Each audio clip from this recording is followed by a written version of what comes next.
Good evening, all. So, here we welcome you all for the third series of webinar aimed at enhancing and bridging the gap between the surgeon point of view versus physiotherapy's perspective. And as a pediatric orthopedic, I feel pediatric being a little sophisticated and complicated thing. Here, it is more important that what surgeon is thinking and his aim towards the every patient. Why? Because such pediatric cases are every child is a different, and the expectations are very different for child to child. So here today I introduce a very welcome Dr. Tushar Agrawal, who is a very renowned pediatric orthopedic surgeon. He presently he is a medical director and a chief orthopedic consultant at Asta Hospital. He also visits a he is also a visiting professor at MGM and also Wokhard Hospital and Bhakti Vedanta Hospital. He has done his fellowship from USA, and he is a very renowned and invited faculty for national and international conferences. He also has done a lot of research and publications in journals, which are and published papers also. So, and personally, I have found him a very passionate about pediatric orthopedics, and he runs a family trust where they operate more than 100 patients of a pediatric population, or and also for almost free of cost, and they give them orthotics which are needed, that also at free of cost. So I welcome Dr. Tushar Agrawal for today's meeting. Sir, please share your screen. Yeah. Hi guys, can you all hear me? Yes. So just confirm that you all can hear me and you all can see me. I think that is the buzzword in webinars nowadays. Yes, sir. Okay, great. So I really thank Kavita for organizing this meeting for us, and I hope it works out very well for all of you all, and it's a good hour spent for all of you all. So let me see. Okay. So what do you know of knee deformities in children? Okay, so this question is meant to prompt you, right, into actually wondering what do you actually know of knee deformities, and for all practical purposes, you must be feeling okay, what new Dr. Tushar can tell us. You know, most of these deformities correct themselves out, and some of them require surgery. So let's see what happens. So let us take this topic all together, knee deformity in kids. So there are three people. Can you all hear me? Yeah, Yes, sir. yeah, sir. Yeah, okay, great. So there are three of us here. There are the parents of the kids, there are the surgeons, and there are the therapists here involved. Okay. So what is happening is that the parents are of four natures. They are either hyper, they're neutral, you know, they're just not bothered, or they are very, very anxious. Okay. Now surgeons would be ultra conservative, would keep telling कि जब बड़ा होगा तब देखेंगे. There are must be some surgeons who will optimize the treatment. You know, they will have a very good time frame in their mind as to how they are going to approach this. And some surgeons you may feel that they have a slight surgical itch, you know, and they want to operate and correct these deformities, jumping the gun. Okay. Now there are three deformities essentially which we are going to deal with today. One is the varus, one is the valgus, and one is the flexion deformity. And for varus and valgus, there is a predominant feature that they will either resolve or they will progress.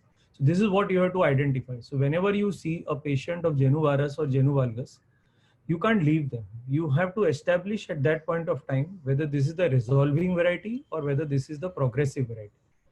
And now flexion deformity of the knee, according to me, is hardly ever compatible with life.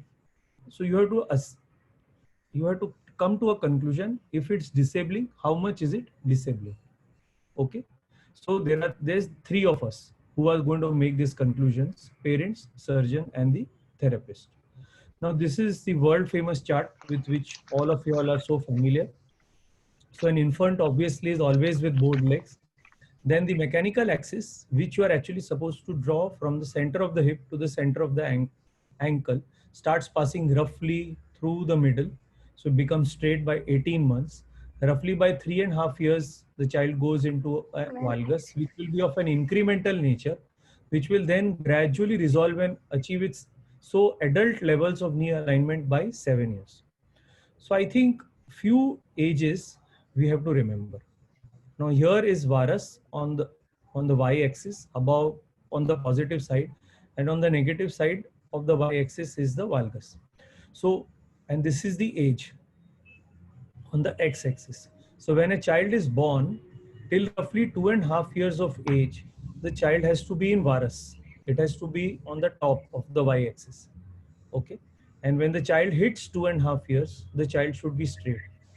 Then the child goes into a valgus, okay, and the valgus should reach its adult value by the time the child is 7 years of age. As you can see, it is horizontalizing in valgus at 7 years of age. What do I mean by this? So, which means that if you see any child after the age of 3 in varus, that means it's definitely wrong. And if you see a child after the age of 7 or 8 with an incremental valgus, then it is definitely wrong. You got my point? So 2.5 years, patient should not have either varus or valgus ideally. He should drift gradually into valgus. So any child after the age of 3, if you see a varus, it's wrong, because then he should be here in valgus and not here. And any child after the age of 7, if you see an incremental valgus, it's wrong.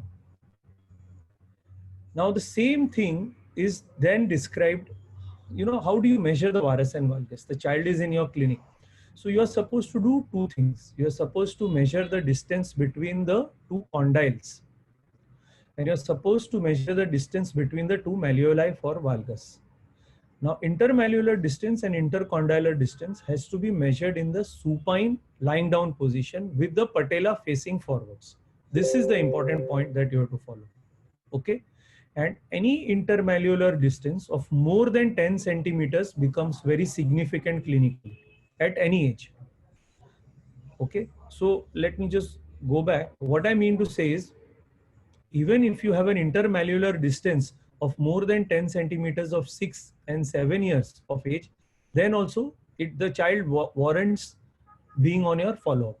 And any intercondylar distance of more than 6 centimeters, even when he's supposed to be in varus, that means before the age of 2.5 years, then also he deserves to be on your follow-up. So you don't have to operate the patient, but the patient merits to be on your follow-up, or the patient, if the patient is visiting the therapist, then it's a red flag sign for a referral.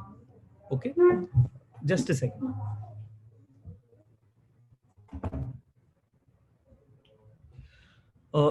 Now, an important point here is that in obese patients, you can have a false increase in intermalleolar distance, as we shall see in some cases. And there, only a full-length standing alignment film will help us. So obese patients with genu valgum, be very careful of this intermalleolar distance, as the two thighs come very close to each other, and therefore they can give you a false value of a high intermalleolar distance. It's not the same, however, with the intercondylar distance. And intercondylar distance of more than 6 centimeters in an obese child is very significant. Now let's see these two videos. You see the child walking. My God, she is. Okay, we'll do this again. So this is like the common variety, most common kind of patient. They're just so difficult to even video, as you can see, because they are toddlers. They've just about become comfortable in walking and they are bored legs. Okay. So this is the classical case of the physiological genu varus. How do we conclude this? So you turn the patient prone and you can see first let's see this. Okay. You first cover the distal 2/3 of the tibia and you see the trajectory of the upper tibia to the thigh, and there is no varus here. So this means this is physiological. See this. You see now all the varus appears and all the varus has disappeared. Varus appears and varus disappears. So if the varus disappears, when you cover the distal 2/3 of the leg, it's called the cover test. And if you see a proximal valgus, that means this is not a important genu-varum and it's a physiological genu-varum. What else? So the long axis of the foot is matching to the long axis of the thigh. So there is no torsional problem here. What else? The internal rotation and external rotation of this baby is normal. So there is no femoral anteversion here. So this is a case of pure physiological board legs. The femur is okay. So what I mean to say is such patients may not probably be even referred, or they don't require x-rays or even metabolic testing. So this is a very classical case of physiological board legs which is going to resolve. Let's see another child. Okay, this is also board legs, amount of waddling. Okay, now what is happening here? Here the cover test, when you do, you see there's some amount of varus on the left side. The right side is in valgus, but the left side may be in some amount of varus. And what else do you see? So you see definite, this is the long axis of the thigh. It's not matching to the long axis of the foot. So this is in internal rotation. So what do we have here? We have tibial intorsion. Okay. So there is a slight problem with cover test and a slight problem with the tibial intorsion. So this patient, you may not x-ray, but this patient deserves to be on follow-up. You can't tell the parents that you just go away and this is going to resolve and do not come back. Also, because of the waddling, this patient will benefit by therapy. Okay, so this was a doctor's kid, you know, and there was like a complete waddling, actively walking child. This was his X-rays. Okay, and then see what happens gradually in 1.5 to 2 years. Okay, they completely remodel and how beautifully straight the same child is.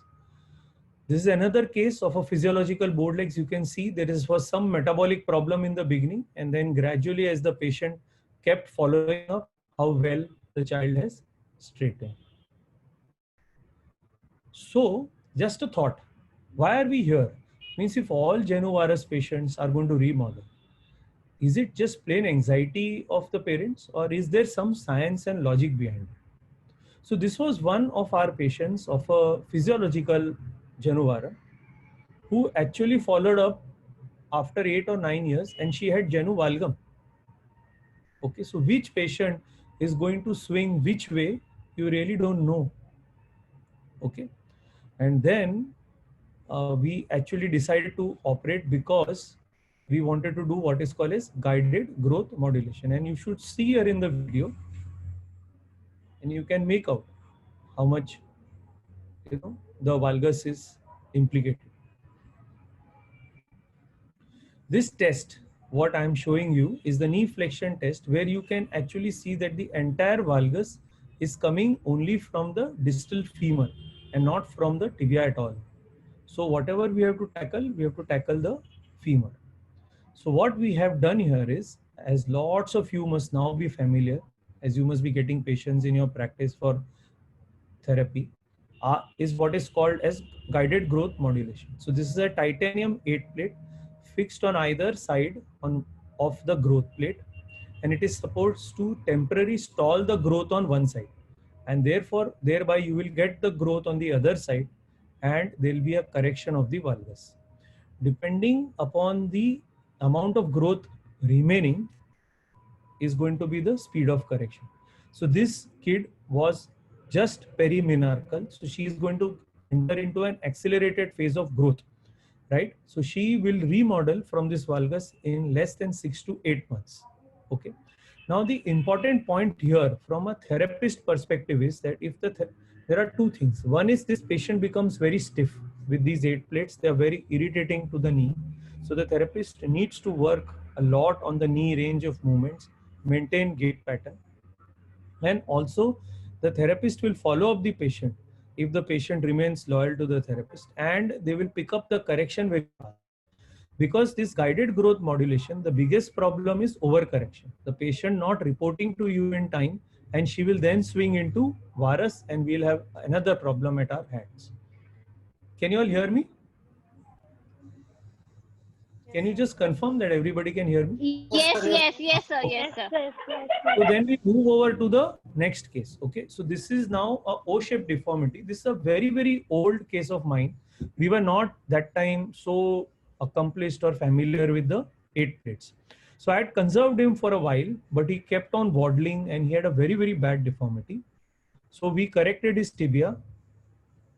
This was a fixator assisted correction, but we found that the femur were bored and we didn't want to wait at that point of time. Today, probably if I was to see him today, I would have probably waited on the femur.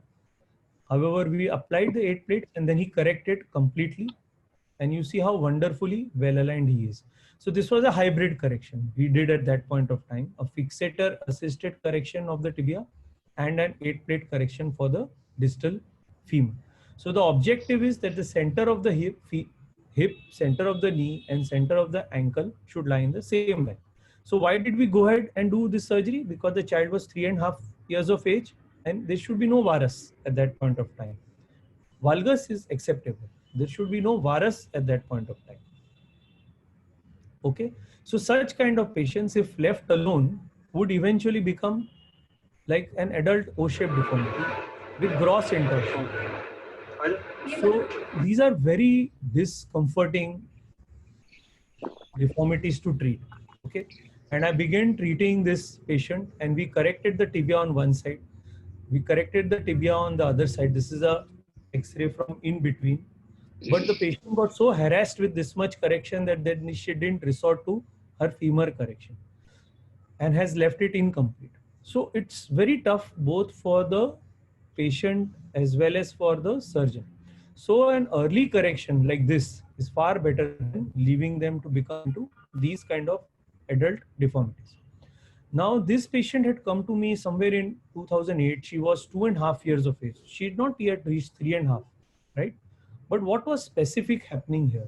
So what we did is we did the X-rays and you see the sharp metaphyseal beak and you see the angle between the lateral border of the tibia and the metaphyseal beak. Okay. So this is called the metaphysio-diaphyseal angle. Okay, I'll just be more specific. So you draw a line along the along the tibia, draw a line perpendicular to it, and you draw a line along the beak, along the growth plate here, as this red line, and this angle was way more than 17 degrees.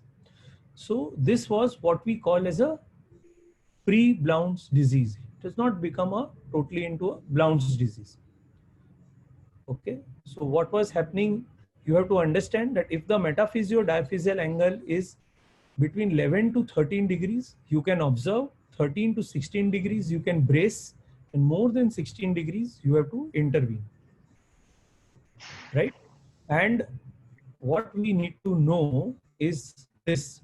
Okay, so any patient of both legs which comes to us, okay, if the metaphysio-diaphyseal angle is more than 9 degrees, the patient should not be discharged from follow-up, whether they come to you or whether they come to me.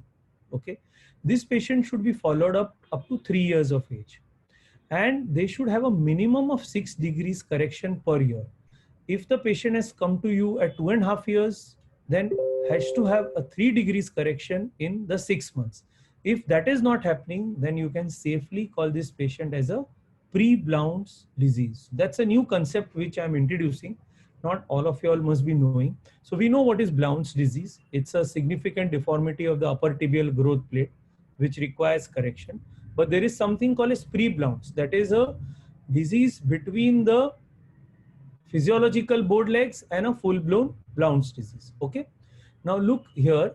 The physiological board legs would start at a metaphysio-diaphyseal angle of roughly around 12 degrees. Okay. And they would gradually keep resolving to less than 4 degrees by the time they are 3 years of age. Whereas the Blount's would start at a higher metaphysio-diaphyseal angle at the year. So they will start at 13, 14 degrees, and they will never correct till they are 3 years of age. So this is persistence of the metaphysio-diaphyseal angle, high diaphyseal angle, which requires intervention. So that is what we did. Again, that time we were doing hybrid correction. So we did a fixator assisted tibia correction. We applied 8 plates at the time of fixator removal. and we got a good alignment. On follow-up X-rays, you see the metaphysio-diaphyseal angles also resolving. It's a longer follow-up, a yet longer follow-up. So the patient kept following up with us. So she started like at this when she was 2.5. This was at 9, and now we have a recent, she's yet premenarchal. Okay, she's tall, and this is what she was at 2.5 years, and this is what she is at now, at the age of 12. If we had left her alone, you remember the O-shaped deformity, she would have become something like that. O-shaped deformity, very difficult to correct. So an early intervention helped us here. Now, let us see some unilateral cases. So you see this patient. So these patient came to me from another surgeon who had advised them surgery, and I kept telling them, let's wait, let's wait. But what is the feature here which tells us that we don't wait? So again, you see there's a sharp beak. The metaphysio-diaphyseal angle is higher than 9 degrees, and the patient is not correcting in a 6-month period by 3 degrees. So high value and not resolving, and unilateral deformity. Okay. So this patient is undergoing treatment now, and the 8 plates are on. Okay. So since the deformity was very severe and we were not very confident of the tibia correcting, we have applied the 8 plates in the distal femur as well, so that we can achieve this alignment. You can see this is the normal side. So we hope to get that alignment soon. You can see some amount of opening up of these screws here, and from the initial X-ray, so you will see some amount of correction is already begun to happen in a 3-month period. This is the last follow-up we had. So with the masks, so you can see this is a COVID patient. So now here, what is the role of the therapist? So my own therapist, Dr. Jagtap, is there with us here, actually along with us, and he'll concur that they have become very stiff. They have some irritability along the plates, and they do require continuous therapy guidance in order for maintaining their gait patterns and knee range of movements. Now, another one of the asymmetric deformity, but it is in the distal half of the tibia. So this can be multiple things. One is that it is a partially resolved physiological board leg, but because it's unilateral and there is a sagittal deformity as well, this patient cannot be discharged from your follow-up. You may not intervene, but this patient needs to follow up, right? Why? Because it's asymmetric. There is also a significant sagittal deformity in the form of procurvatum. Okay, there could be metabolic issues here, and the upper tibia is totally straight, as you can see. And you have to check for café au lait spots. That means there could be a component of neurofibromatosis if you find café au lait spots. Now, let's see this case of Januaris. So what is the story of this child?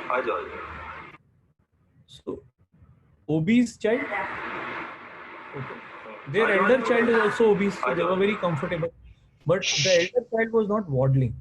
This child is waddling. Okay. Now, what is happening here? He also developed a very early onset Perthes disease on the right side, which resolved on its own. And now we are watching the tibia. But this child will ultimately require intervention in the form of an 8 plate. Why? Because the metaphysio-diaphyseal angle is high. The metaphysio-diaphyseal angle has stopped resolving.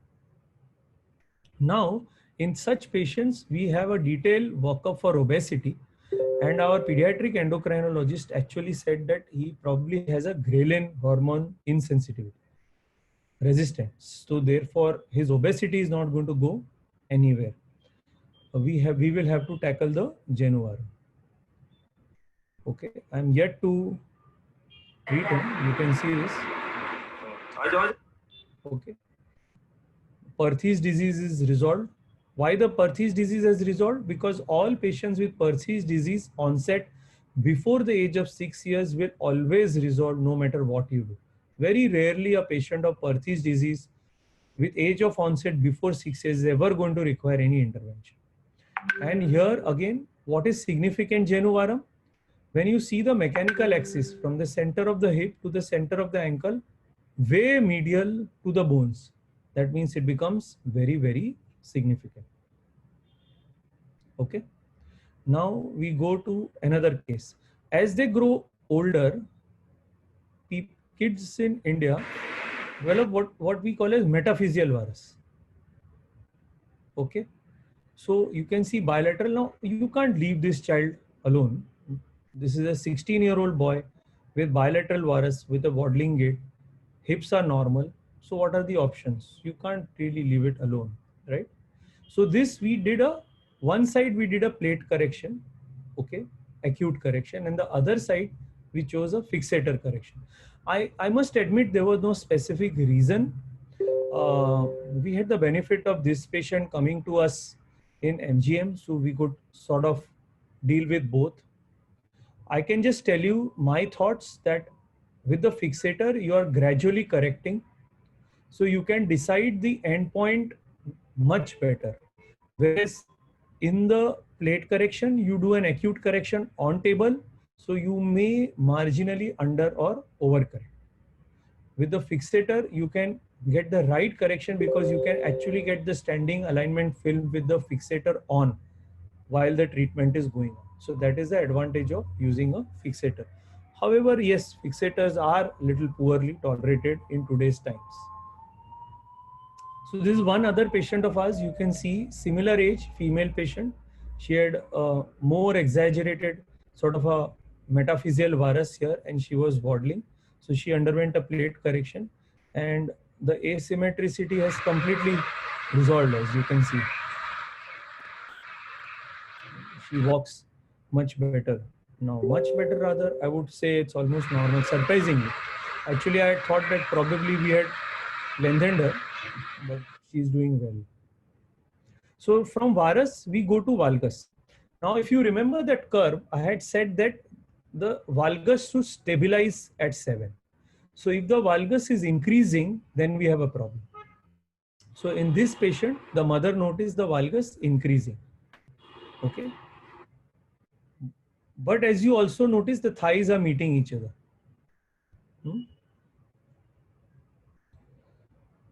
You can see this, the thighs meet each other.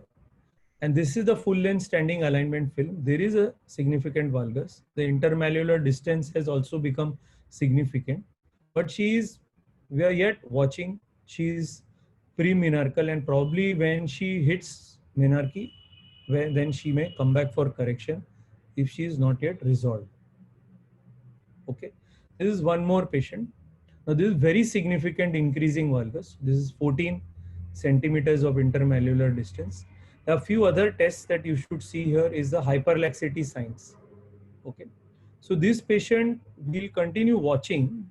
The IV line was not because of we were wanting to operate. The patient was admitted with some other pediatric condition and he came to us just to show when I had visited the pediatric hospital. So they were worried about this valgus. So you can see now, again, remember that graph. So the patient's not yet become 7. So patient can keep on increasing till the age of 7. He should not increase after the age of 7 because that is the adult value. Okay.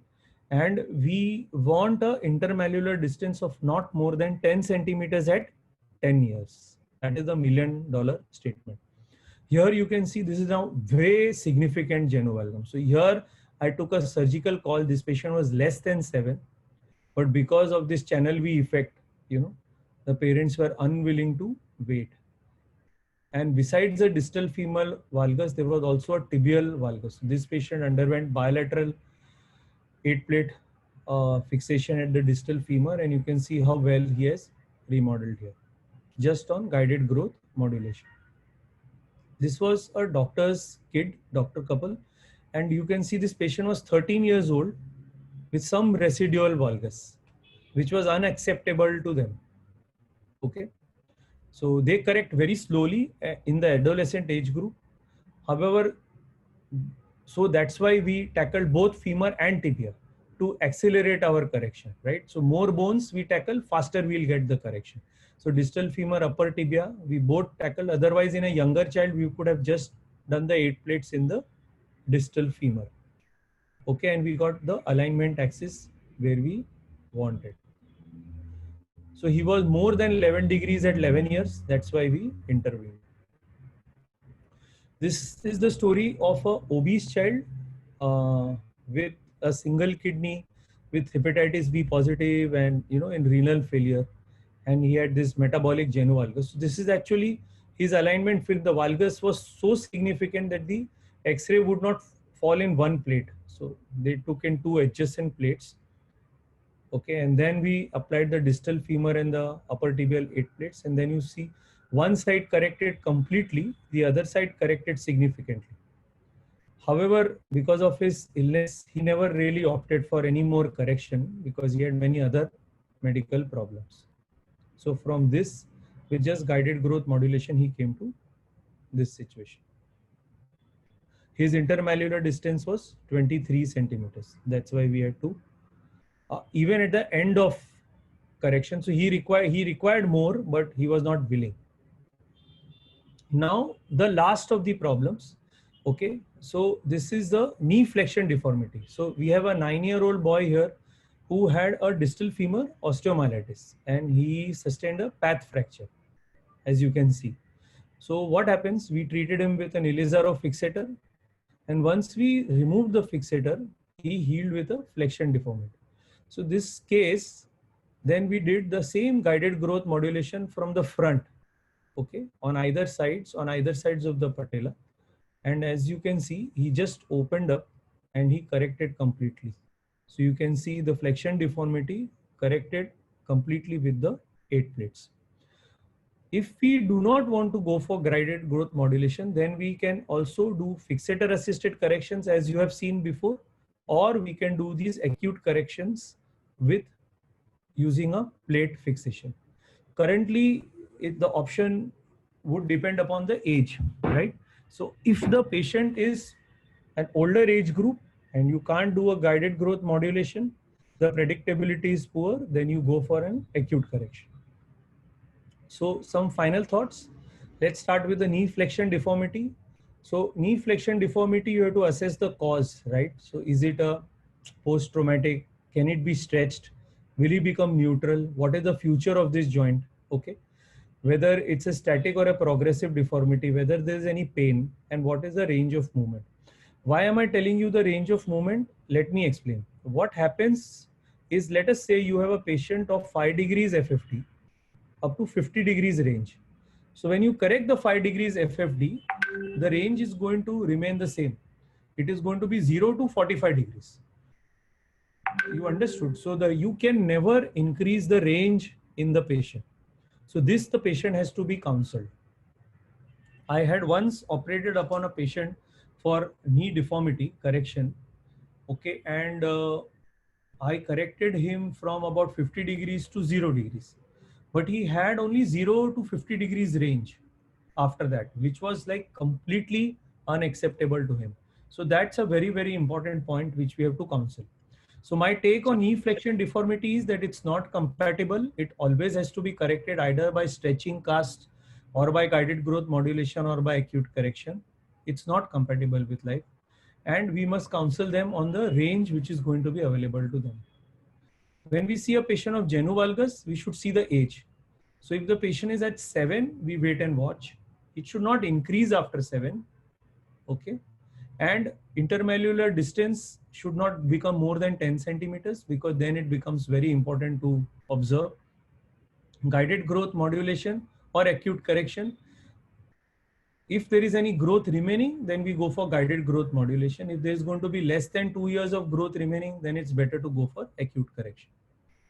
Look for hyperlaxity. They always are hyperlax. This is where the therapists come into picture, getting them better on their hyperlaxity, muscle weakness, torsional issues. Look for pes planus and look for patellofemoral issues. Therapy has a big role in patients with genu valgum, I feel. In genu varus, we have introduced the concept of pre-Blount's disease to you, which means that a patient who has a metaphysio-diaphyseal angle of more than 9 degrees and who corrects at less than 6 degrees per year. Okay.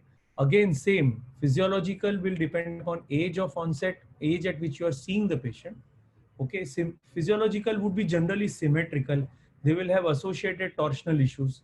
They will also have femoral anteversion and metatarsus adductus. Pure blounce is you have to operate as early as possible, because the more you delay, the worse they become, right? And for all patients of genu-varus, you have to look for associated deformities in the hip, torsional deformities in the femur and the tibia, and for metabolic problems. Like for example, in patients of genu valgum, we have to look for torsional flat feet and patellar issues, right? Now, remember this A, B, C, D. So whenever we see any patient of this genu varum or genu valgum, what is the age of the child? Is the child less than 2.5? Is the child more than 2.5? So is the child less than 2.5 and having valgus? Oh, that's not good. If the child is more than 2.5 and having varus, that's not good. If the child is 7, okay, and he's having incremental valgus, then that is not good. Next, you identify the bone which is involved, whether it's the femur, whether it's the tibia, or it's both femur and tibia. Third is you decide upon what is the correctability. So the patient may be of a good age, but the bone age may be higher. So the growth plates may be closing, it may be sick growth plates. So guided growth modulation you cannot apply, and you may have to do an acute correction. And what does D stand for? Is decide, if you do not correct this deformity, what is going to be the implication? How bad is the patient? Is it really going to disturb the patient in his lifetime? How bad is the angle? So age of the patient, which is the bone involved, correctability, and the deformity implication. Okay, so with this ABCD mnemonic, I think I end this talk, and Kavita, we can take questions if people have any.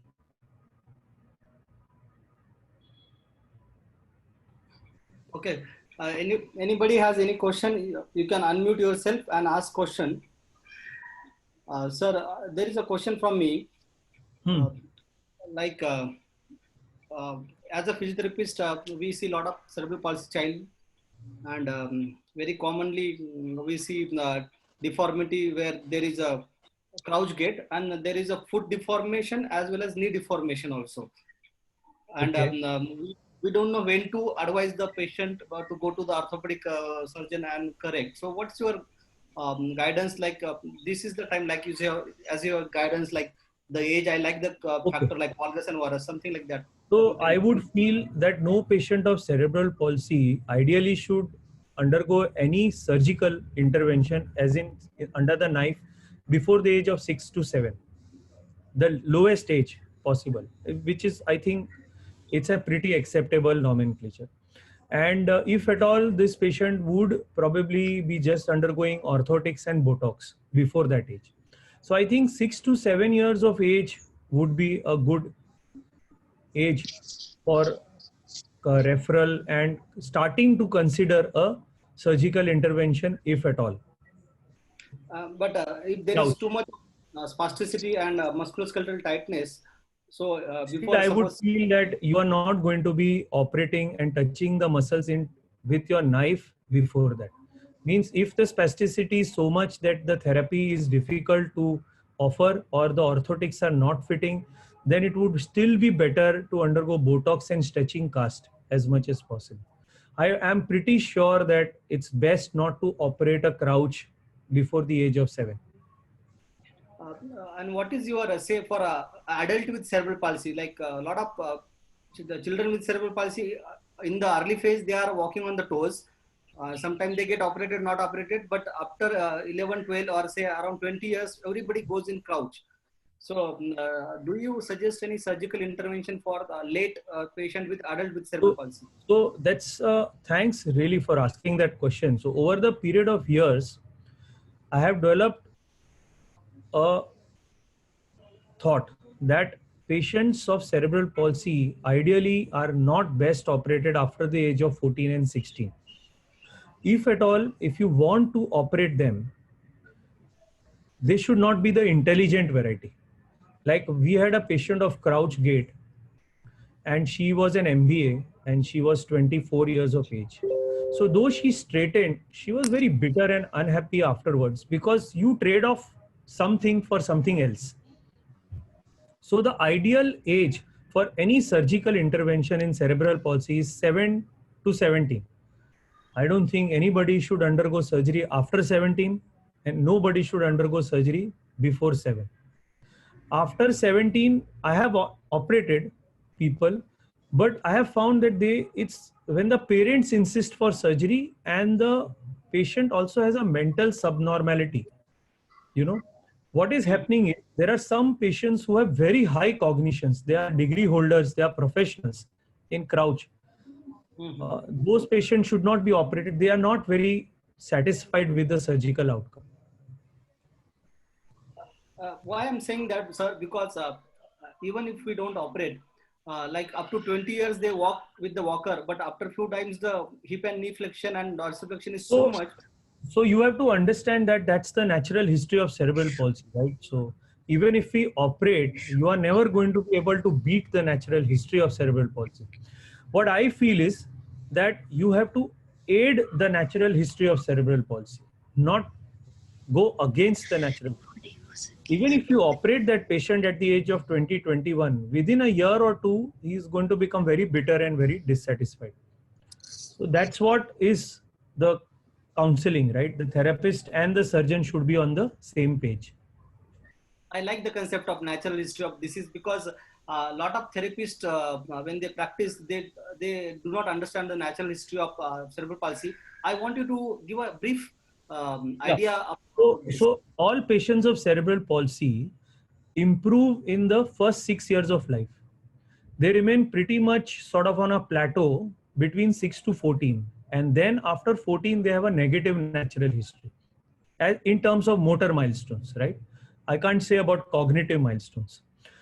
So I feel that when you do lot of therapy in the first 6 years and you give Botoxes and you do serial stitching cast, you'll get a lot of success because you are with the natural history. When you operate up to the age of 14, you are helping the natural history. So, you know that 14 can be extended up to 17, 18. But when you start operating a patient, when he's in the natural negative history, you are never going to keep that patient or the patient's care providers happy for long. It's a surgical exercise, a lot of money goes, and just creates a lot of sort of ill feeling among the parents. This is my feeling. The one surgery which I feel is very useful in those age group is for upper limb, that is proximal row carpectomy and a wrist fusion for a better hand and wrist positioning. I feel that surgery gives a lot of satisfaction to patients, you know. So even if they are in crouch, for a better crutch holding or for a better walker holding, that surgery I find is very useful, and it can be done in dystonics as well. Okay, great. My next question was that only. What is your experience in operation for dystonics for especially upper limb and hand dysfunction? Okay, so this is the only surgery which I feel I can guarantee an outcome. So if you are doing any dystonic surgery, the counseling has to be extremely good, and most of the surgeries should be in the form of bony surgeries, not in the form of soft tissue surgeries. Because any soft tissue surgery which you do, the dystonia will just shift from one group of muscle to the other group of muscle, and people are very dissatisfied. So for a good satisfactory outcome, all dystonics should undergo bony surgeries only. Again, Botoxes are very useless in dystonics. So dystonia is a little sort of a sadder version of cerebral palsy, whereby by aggressive surgical intervention, we may not be able to keep the patient and their care providers happy for a longer period. So to sum it up, I would say that the best period for therapy, Botox and plastering is the first 6-7 years. For the best period for surgical intervention planning is between 7 to 14 years of age, which can be extended up to 16, 17. After that, it's best to, you know, counsel them, get them up and about in the best possible non-surgical way, I feel. Okay, there is a question from the crowd. Sachin Shanbag. how often do you suggest X-ray for monitoring the children under In the both. watch list? That's a brilliant question. So sometimes I have to revise my own diagnosis. Sorry to interrupt, sir. This my name is Shaini Shanbag, and I'm just using my husband's handle. So I don't think Sachin should get the preference here. Okay. No problem. Everybody is using somebody else's handle only nowadays. Webinar. So I have to use my son's handle because he is more on the webinar than me. So इसमें ऐसा है कि I would feel at least one X-ray at some point for board legs or genu-valgum we should do, because there have been occasions where I have had to sort of revise my not doing an X-ray, and then we found that there was some abnormality. So one single standing scanogram is a very good idea. How frequent? No, so that would depend upon what you find in that X-ray, right? So like for example, I find that the metaphysio-diaphysial angle is more than 9 degrees, then I will do an X-ray at the end of 6 months to see how much correction I'm getting in the board legs. And for the genu-valgum, let us say the parents are saying that there is an incremental genu-valgum, then I will do in the next year. So once a year, a standing alignment scanogram. Okay, next Sir, question. Shiny is again asking us. Hello.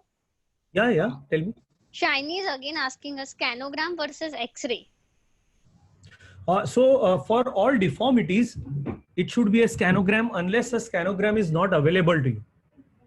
Like for example, if I had not done the scanogram of that patient, obese child with board legs, we would have completely missed the Perthes disease because he was completely asymptomatic in the hip. So it's very important to do scanograms. You should have hip, knee, ankle in the same view. Okay. Anita Lalwani want to ask. Anita, you can unmute yourself and ask. Hi, sir. I have a question regarding adults with genu-valgum, and I have been treating a lot of cases where without any neurological deficits. So I just wanted to know the outcome because they come with a lot of symptomatic presentation and structural changes which have, caused changes in the entire closed kinematic change. So it was not resolved at the time when they started, seeing the valgus changes. So what do we try to do with these patients? Like if we try to work on the knee muscles, I've seen the pain really, it goes to as high as the greater trochanter. So I'll try to answer that question to the best of my ability. I also see adults because I run my hospital. So let me just tell you, so valgus beyond 7 degrees is not very compatible with existence, and adults will become symptomatic at some point or the other. One thing I feel is that you should flip them over and check for femoral anteversion, whether the valgus is coming from that. Second, like what I said, is you should see whether they have persistent hyperlaxity in adulthood. Third, what component of pes planus do they have and what component of patellofemoral symptoms they have. Honestly, I am not so well equipped to tell you which muscles to strengthen. I think it is completely case to case based, completely, and what symptoms they will have and what is the predominant problem in that whole spectrum of genu-valgum.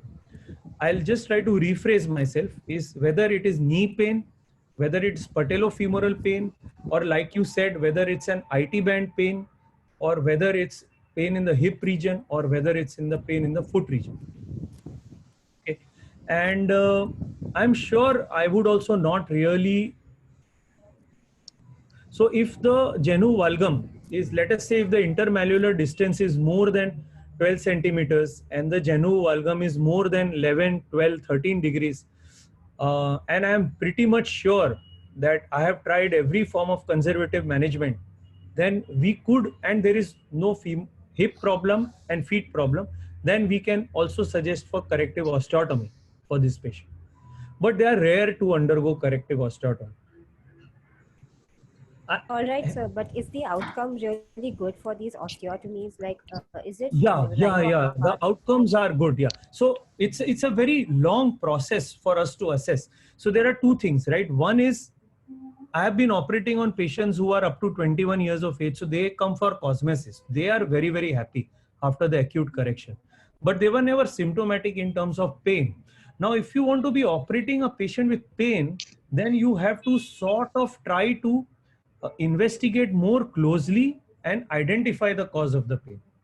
And with a group discussion with the therapist and the surgeon, we should be very, very certain. We can even inject local at certain points and really identify, okay, we've identified that only this valgus is the cause of the pain, and if we correct it, the patient will become asymptomatic. Then we can definitely suggest the corrective osteotomy. Right, sir. So I've mainly seen issues with like overpronation of the foot, and that is Yeah, what causes yeah. a lot of hindrances in adult, because the base of the great toe is something which they complain So of pain probably, more than the knee and the hip. in this patient, whatever is correctable, if you feel that the pronation is still correctable and you can sort of brace the patient and you can reverse the symptoms, then that is the best thing to do. But I agree with you, And it's a sir, tough call in yeah, the adult to right. give a surgical advice. Means I would also prolong the therapy and keep trying to find a non-surgical way, especially the patients who are 32, 35, you understood? Or 28, Absolutely. 37, yeah, Right. those kind of patients. So, sir, the osteotomy will help to correct the overpronation over a period of time. Would that help? I have my doubts in the adults because I think everything would have become very structural by that time. Right, absolutely. That's So what even if was I one of my correct the major genvalgum, concerns. I don't think we'll be able to correct that pronation of the foot. That is the biggest source of symptomatic complaints. So I thought I should So probably ask your opinion on it. yeah, I don't think we can, and it will become entail to lot of surgeries for that patient. So as long as we can help them conservatively, it would be better. All right. Thank you so much. Sir, Pooja wants to ask you something, that Yeah. which all are the tests should be done by the therapist during the first examination for the child with knee deformity, especially at early age, and what should be the red flag for orthopedic surgeon's opinion? Yeah, perfect. So what you need to do is you first need to make the child lie down and put a measure tape between the two condyles with the patella facing forwards. And if the intercondylar distance is less than 6 centimeters, don't send the patient. If the intercondylar distance is more than 6 centimeters, very important to send the patient. Second is you flip the patient prone and you look for internal rotation. So if the internal rotation is very high, that means there is lot of femoral anteversion. So you may want to make a referral just for that. Or if there is lot of tibial intorsion or metatarsus adductus. So these are the four tests. One is intercondylar distance. Second is femur hip internal rotation. Third is tibial intorsion. And fourth is to look for metatarsus adductus. This is before the age of 3. Okay, thank you, sir. Does that answer? Does that? Yes, Pooja yes. is Yes. Thank you so much. sir. Shiny again wants to ask us that there is any role of nutritional deficiency in these deformities, like any any genetic predispositions? Thanks so much. Absolutely, that's a wonderful question. And in our country, nutritional deficiency is definitely there. So what you also need to do is immediately look at the wrist. If there is a sort of a bulging at the wrist and around the chest, then you can be almost certain that this child has rickets. So that is a identification of the nutritional component. Second, genetic would be decided as per the dysmorphic features. So if the facial features are dysmorphic, or if the disproportion in upper segment to lower segment, then that would entail you that this is a genetic component. So ideally, when the patient is roughly 3.5 years, the upper segment and lower segment should be roughly equal, maximum 45% right? And if the upper segment is like way higher, 70-30, that means we are edging towards an achondroplasia, a pseudoachondroplasia, or hypoachondroplasia, or something like that. One of the dyschondroplasias. Okay, sir. Thank So you. for nutritional, you look at wrist and chest, and for genetic, you look for facial features and upper segment to lower segment. Thank you so much, Oh. sir. That really answers my question. Thank you. Thank Kavita, one second. Yeah, Gajju sir. Sir, actually, again, in One cerebral second. palsy- For the genu valgum at 11, 12, 13, like one of the patients which I shared, again, there will be males, obese patients. So that can tell you some amount of genetic component. Hyperlaxity can be some amount of genetic component in genu valgum. And boys with female traits, less axillary hair or little breast tissue will be having genu valgum. So that is the genetic component of genu valgum in the second decade, early second decade. Yeah. Sir, in CP, those who got severe hyperextension around 20-30 degree, is there any surgical intervention which will cause the plication of the posterior capsule because the No, posterior capsule it doesn't work. It doesn't work. Especially, no, it never works. I think in a lot of meetings we have been discussing this, but it's all very futile. People keep on talking about all kinds of things. But recurvatum cannot be surgically benefited. So there is no But solution. why has the recurvatum occurred? In my experience in cerebral palsy, main cause of recurvatum is generally a overcorrected flexion, a very generous correction of flexion deformity, or something in the earlier times when I was doing cerebral palsy surgery, we were fixing our osteotomies with K wires. And sometimes things could go completely wrong there. But other than that time, there are very few patients with recurvatum in cerebral palsy.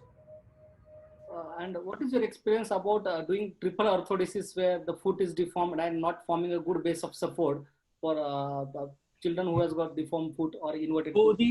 So the ideal, again, thanks a lot for asking that question. The ideal surgery which is described in cerebral palsy is the Moscas procedure, which is a non-fusion procedure. But my take on this is that if I expect this patient to be walking a lot, this patient is 14, 15, 16, and is very ambulatory, then it's better to do triple arthrodesis. Okay. And because I have had to go back and do that because they become painful in spite of a well done Moscas. After a year, they become painful and then they require a fusion procedure. And related to the same thing, like the foot get deformed in the hallux valgus is also very common, especially in the late. So the hallux valgus should be a part of your foot correction protocol. So you recommend that correction? Yeah, I would. Yeah, definitely. Because a lot of times the hallux valgus becomes more dominant after your midfoot and hindfoot correction. And then that is all that the parents see, and then they are very dissatisfied with the whole outcome. So we don't want to get into that zone. So hallux valgus must be corrected. Okay. So again, I will sum it up. In foot, ideal, we should go for non-fusion, but that is only if the child is up to 11, 12. If the child is going to be very ambulatory, that is GMFCS level 2 or a high level 3 and older, then we should go for triple arthrodesis. They will be more satisfied. Okay. Sir, I have one question with a pediatric normal green stick fracture. Yes. Okay. Sir, he was 9-year-old Bachu who had just a green stick fracture, but he developed a knee varum and it started getting affected at his knee joint end plates. So ultimately he got he had to operate after almost 1.5 years for the osteotomy and things like that. So sir, was it a yes? So in the one second, it's a brilliant question. So in Peterson's classification of growth plate injuries, you can have metaphyseal fractures, green stick injuries, which are certainly entering into growth plate. So at the time of the fracture, you may not see them. That is one thing. That is if you are getting a progressive deformity. The other thing what can happen is some of the green stick fractures are very innocent when they start out. and then they collapse into a bad deformity towards the end of the healing. So those patients, if they do not remodel, then they would require correction. Okay, so sir, but sir, in this particular was because the patient was obese, do you think that all these factors one should consider before only because of that Yes. he developed a Yes, lateral yes. weight shift? So what I want to tell you is that in my talks, I always tell pediatric fractures should not be dealt by age alone. They have to be dealt with body mass index. So if your body mass index is gross, then even if you are 3 or 4, you may require a much more aggressive management because the Yeah. conservative managements will not work on you. Hmm.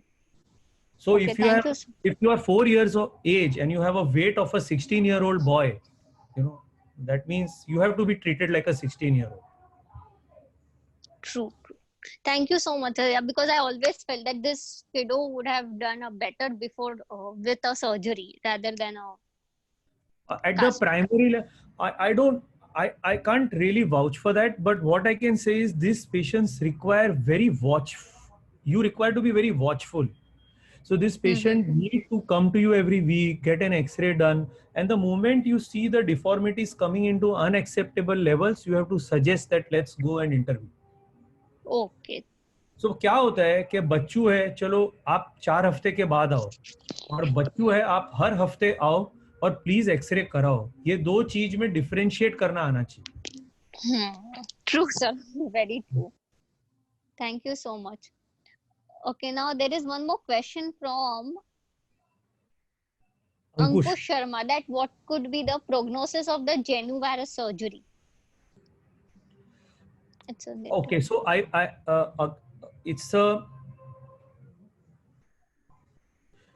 the prognosis in cases of Blount's disease can be unpredictable because the medial tibial growth plate is affected and it is unpredictable.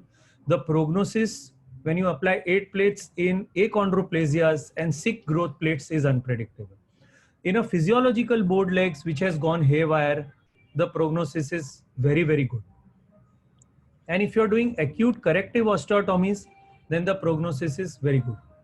I will just highlight few problems. Is that if you're doing a large amount of varus correction acutely, patients can develop compartment syndrome of the leg. So that is a problem. So that time it is preferable to use a fixator and do gradual correction. So that should be a part of your on-table planning. Does that answer the question? Ankush?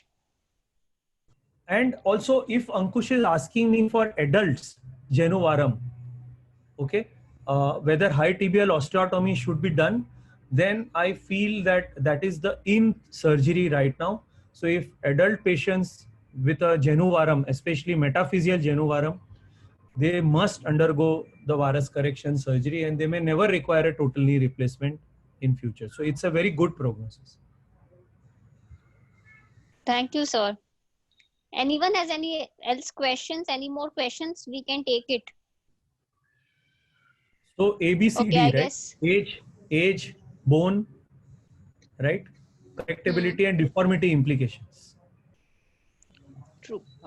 It was very good session, sir. I liked the way you did the lot of correction and presentation of all the X-rays what you showed. It is giving us a bigger perspective. Like we never thought that these are some of the surgeries can be possible in routine life. So this was a very good presentation to give a bigger idea and a more important role of orthopedic surgeon than just surgical release of tendons. Like as a therapist, we focus more on release of hamstring and PA's maximum role, or sometimes some orthodesis. But So I must share with you, just a second, is that in cerebral palsy meetings now, globally, touching soft tissue is becoming a taboo, right? So therapy, orthotics, stretching, and doing bony surgeries is far better than doing soft tissue surgeries. That is now the current concept. So do you mean that the single events multi-level surgery is now out of scope? No, it's not out. I'm sure it's still in and we will be doing it. But you know, everything goes through this full circle, right?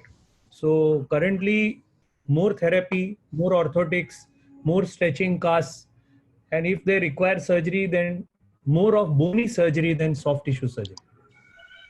And in the talk, you said you are not very much recommending Botox. So what is your opinion? Botox should be given or not? So what happens is that I recommend Botox, but very guardedly, because it's pricey and I find price to benefit ratio is not there. I definitely feel that way.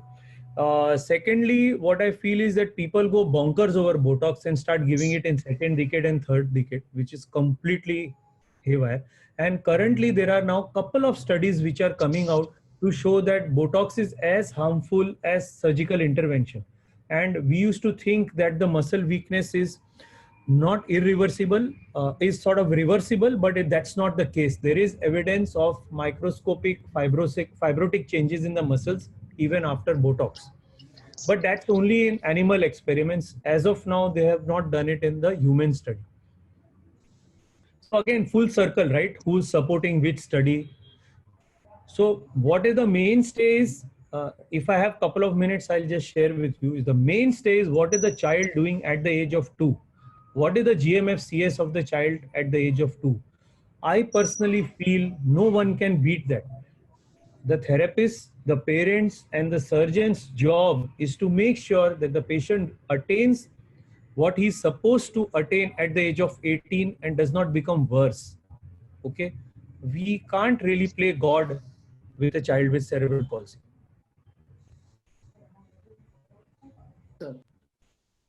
Okay, sir. I hope I don't sound too pessimistic, but as you see my gray hair, you know, then when the parents are not very happy, you tend to get more conservative. No, sir. Actually, I do agree with you. There are a lot of research done in Australia by the center called as CanChild, and they have talked a lot about this natural history of the disease and how you cannot change the GMFCS level. And earlier, even therapists and some doctors also tried to change the GMFCS level. It was quite difficult. And I like what you And said. you know, I think, but the counseling which we do with the parents has to be optimistic in spite of a poor GMFC. So that is the trick. How to be optimistic when you are facing extreme pessimism. You know, that is what we are doing currently in the COVID situation also. So how to be ultra optimistic in a pessimistic situation, because you can't counsel a parent in a pessimistic manner. Makes sense. Yeah, true, sir. True. Right? Okay. Yeah. You can close the session. There are no more questions. Okay, Yeah, thank you, sir. First, think- let me thank you. Thanks a lot for calling me and asking me so many questions. It's making me feel very good. And so really thank you for such an awesome session, really in-depth session which changed our little perspective. So take clinic message, we have got something really good. Really thank you so much, sir. Thanks a lot all for joining and staying till the end. Thank you very much. Thank you so sir. much. Thank you very much. Thank you, everyone.